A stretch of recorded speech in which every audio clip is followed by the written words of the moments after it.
অতএব এ সকল থাক, যাহা বলিতে বসিয়াছি তাহাই বলি। কিন্তু বলিলেই তো বলা হয় না, ভ্রমণ করা এক, তা প্রকাশ করা আর। যাহার পা দুটা আছে সেই ভ্রমণ করিতে পারে, কিন্তু হাত দুটা থাকিলেই তো আর লেখা যায় না।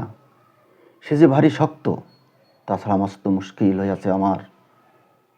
এই যে ভগবান আমার মধ্যে কল্পনা কবিত্বের বাষ্পটুকু দেন নাই।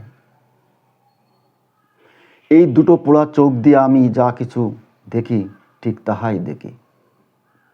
গাছকে ঠিক গাছই দেখি, পাহাড় পর্বতকে পাহাড় পর্বতই দেখি, জলের দিকে চাহিয়া জলকে ছাড়া আর কিছুই মনে হয় না।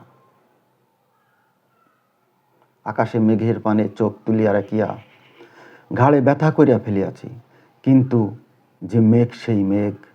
কাহারও নিবিড় এলোকেশের রশি চুলাই যাক, একগাছি চুলের সন্ধানও কোনো দিন তাহার মধ্যে খুঁজিয়া পাই নাই।